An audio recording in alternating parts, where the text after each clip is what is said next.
Hi friends, ఈరోజు మన స్వప్నాస్ కిచెన్లో మరొక సరికొత్త వంటతో మీ ముందుకు వచ్చాను.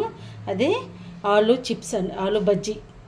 నేను 3 ఆలుగడ్డలు తీసుకున్నాను. 3 ఆలుగడ్డలకు 1 కప్పు శనగపిండి అండి, కొంచెం బియ్యపిండి 2 కలుపుకున్నాను. కలిపి దాని తర్వాత దాన్ని కొంచెం కారం కొంచెం ఉప్పు వేసాను. కొంచెం ఓమా అండి, ఓమా ఉంటుంది కదా, కొంచెం ఓమా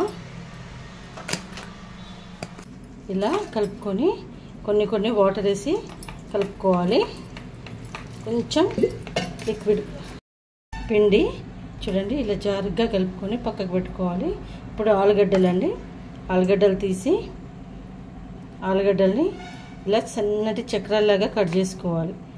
మన దగ్గర స్లైసర్ ఉంటే స్లైసర్తో కట్ చేసుకోవచ్చు, లేదంటే ఇలా సన్నటి చక్రాలలాగా కట్ చేసుకున్నా సరిపోతుంది. చూడండి ఇలా ఆలుగడ్డను 2 సైడ్స్ ఇందులో డిప్ చేసి ఇలా ఆయిల్లో వేస్తే ఇలా ఆలుగడ్డ పెట్టి రెడీ అయిపోతుంది. ఇలా మీరు కూడా చేసుకొని మీకు ఎలా వచ్చిందో కామెంట్ పెట్టండి. నా వంటలు కనుక మీకు నచ్చితే నా ఛానల్ని లైక్, షేర్, సబ్స్క్రైబ్ చేయండి. స్వప్నాస్ కిచెన్. చూడండి ఇలా వేగాయి. ఇలా వేగిన వాటిని మనము తీయాలి. ఇప్పుడు